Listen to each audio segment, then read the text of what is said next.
Hello दोस्तों, मैं उपेंद्र कुमार आप सभी का स्वागत करता हूं अपने चैनल वीके ट्यूटोरियल में। आज हम लोग देखेंगे भूमि संबंधी कानून को। यहां से अगर देखें दोस्तों तो एग्जाम में डायरेक्ट प्रश्न रहते हैं और ज़्यादातर बेसिक चीज़ें हैं कि कब लाया गया था, ज़्यादातर सन इसमें दिया हुआ है।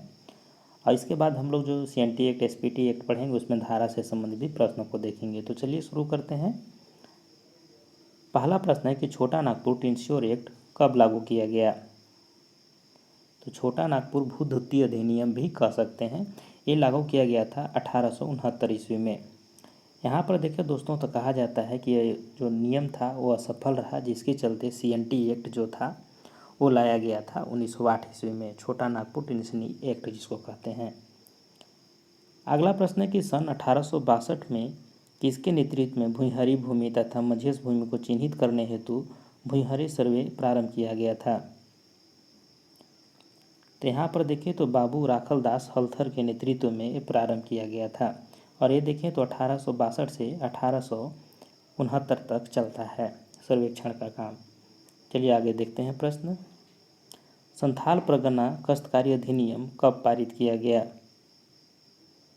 तो संथाल परगना काश्तकारी अधिनियम जो पारित किया गया वो 1949 हो जाएगा। इसका आंसर यहाँ पर डी। यहाँ पर प्रश्न ये भी पूछ सकता है 3-4 ऑप्शन दे करके कि आज़ादी के बाद कौन से नियम पारित किया गया था, तो वहाँ पर आपका संथाल परगना काश्तकारी अधिनियम होगा। अगला प्रश्न है कि झारखंड में किस वर्ष सबसे पहले मालगुजारी व्यवस्था लागू की गई थी। तो मालगुजारी व्यवस्था कब लागू किया गया था, अगर यहाँ पर देखिए दोस्तों तो आपका हो जाएगा 1765 ईस्वी में। यहाँ पर आपको पता होगा कि 1764 में बक्सर का युद्ध होता है और कहा जाता है कि यह अंग्रेज़ों के बीच निर्णायक युद्ध हुआ था, जिसमें से देखें तो इलाहाबाद की जाकर के संधि हुआ था। इलाहाबाद के संधि के बाद इनको दीवानी अधिकार मिल गया, यानी कि जितने भी अब कर होगा, लगान होगा, सभी वसूलने का अधिकार अंग्रेज़ों को मिल गया। उसी के तहत छोटा नागपुर में भी दीवानी अधिकार इनको मिल जाती है। उसी समय लागू किया गया मालगुजारी व्यवस्था। अगला प्रश्न है कि किस मुगल शासक के समय झारखंड में पहली बार मालगुजारी व्यवस्था लागू की गई थी। तो मालगुजारी व्यवस्था अगर मुगल शासक की बात करें दोस्तों तो अकबर के समय से शुरू होता है। अकबर जानते होंगे कि जो यहाँ पर नागवंशी राजा था उनको विजय करने के लिए भेजता है, उसको अधीन करने के लिए। बाद में यहाँ के राजा जो थे अधीनता स्वीकार कर लेते हैं और अधीनता स्वीकार करने की वजह से कर देना यानी मालगुजारी देना यहाँ पर प्रारंभ हो जाता है। आप अगर वीडियो को नहीं देखे होंगे दोस्तों तो नागवंशी शासन व्यवस्था पढ़ाएं, उसमें अच्छे से समझाएं, उसको देख लीजिएगा। चलिए आगे देखते हैं। निम्न में से किस वर्ष रामगढ़ के पहाड़ी क्षेत्रों में स्थायी बंदोबस्त रेगुलेशन एक्ट लागू किया गया। ये कब किया गया दोस्तों, तो 1793 ईस्वी में। पता होगा कि स्थायी बंदोबस्त किसके द्वारा लाया गया था, प्रश्न बार बार पूछा जाता है। जो लॉर्ड कॉर्नवालिस के द्वारा स्थायी बंदोबस्त लाया गया था और स्थायी बंदोबस्त जब लाया गया तो इसके तहत इस एरिया में भी यहाँ पर एक कानून को लाया गया था, जिसके तहत यहाँ पर सारी जो जमींदारी व्यवस्था है वो सभी अंग्रेजों के अधीन चली गई थी, यानी मालगुजारी सब जमींदारी व्यवस्था प्रारंभ हो गई। चलिए आगे देखते हैं प्रश्न। झारखंड में किस वर्ष पहली बार रैयतों के अधिकारों को परिभाषित करते हुए उनकी सुरक्षा का प्रावधान किया गया। तो सुरक्षा का प्रावधान किया गया दोस्तों 1824 ईस्वी में। यहाँ पर इसका आंसर सी राइट हो जाएगा। अगला प्रश्न है कि 1869 ईस्वी में रांची के आसपास कितने गांव में भूइंहरी सर्वे किया गया। अगर यहाँ पर देखें तो रांची के आसपास के भूइंहरी सर्वे की बात करें दोस्तों तो 2482 गाँवों को सर्वे किया गया था, यानी यहाँ पर इसका आंसर ए राइट हो जाएगा। अगला प्रश्न है कि 1869 ईस्वी में रांची के आसपास के क्षेत्रों में निम्न में से किसके नेतृत्व में भूइंहरी सर्वे किया गया। तो पता होगा कि 1862 से प्रारंभ होता है और ये 69 तक चलता है। किसके नेतृत्व में किया गया था दोस्तों, राखल दास के नेतृत्व में किया गया था। तो यहाँ पर इसका आंसर सी हो जाएगा, राखल दास हल्थर के नेतृत्व में। चलिए आगे देखते हैं। चुटिया नागपुर क्षेत्र में किस वर्ष छोटा नागपुर एवं काश्तकारी प्रक्रिया अधिनियम को लागू किया गया। तो चुटिया नागपुर के क्षेत्र में अगर देखें तो 1879 ईस्वी में इसको लागू किया गया है। यहाँ पर इसका आंसर बी हो जाएगा। चलिए अगला प्रश्न देखते हैं। मुंडारी खुटकटीदारी प्रथा को किस वर्ष मान्यता प्रदान की गई? तो मुंडारी खुटकटी प्रथा को अगर देखें तो 1930 ईस्वी में इसकी मान्यता प्रदान की गई। तो इसका आंसर यहाँ पर बी हो जाएगा 1903 में।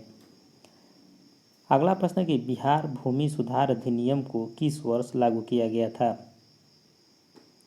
तो बिहार भूमि सुधार अधिनियम बात करें तो 1950 में लागू किया गया। यहाँ पर इसका आंसर सी हो जाएगा।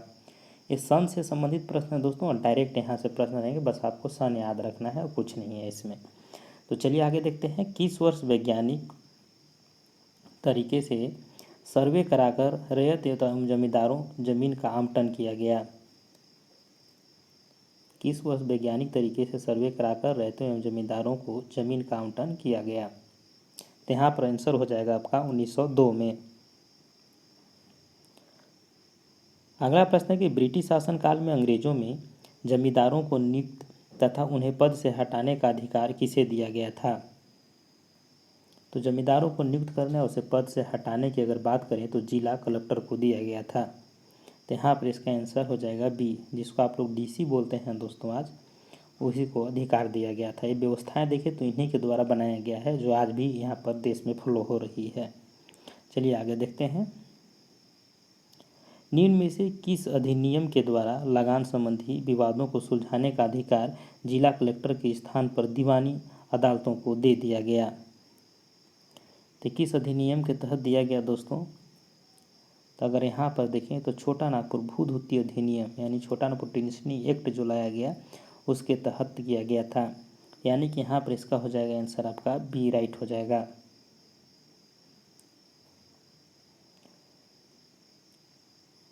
अगला प्रश्न है कि छोटा नागपुर भूस्वामी एवं काश्तकारी प्रक्रिया अधिनियम को किस वर्ष लागू किया गया? तो छोटा नागपुर भूस्वामी एवं काश्तकारी जो प्रक्रिया अधिनियम था उसको 1879 ईस्वी में लागू किया गया। आगे प्रश्न है कि निम्न में से कौन एक भूमि सर्वेक्षण से संबंधित है? तो यहाँ पर भूमि सर्वेक्षण से देखें तो डॉवर सर्वे, थकवस्त सर्वे और कैडवर्स्ट सर्वे, तो यहाँ पर उपरोक्त यहाँ पर तीनों सही हो जाएंगे। अगला प्रश्न है कि छोटा नागपुर काश्तकारी अधिनियम से 2 वर्ष पूर्व निम्न में से कौन सा भूमि सर्वेक्षण किया गया था?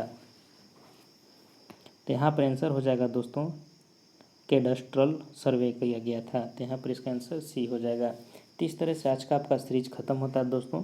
अगले वीडियो में हम लोग देखेंगे CNT एक्ट के बारे में, और कल हम बोर्ड पर बताएंगे दोस्तों CNT एक्ट से संबंधित कुछ महत्वपूर्ण शब्दों को, जहाँ से एग्जाम में प्रश्न पूछते हैं, और उसको पढ़ने के बाद आपको एग्जाम में भी सहूलियत होगी, और देखिए तो आपको बुक पढ़ने में भी सहूलियत होगी। वैसे ऐसे शब्दों को कुछ डिनोट करेंगे। मिलते हैं अगले वीडियो में, तब तक के लिए जय हिंद।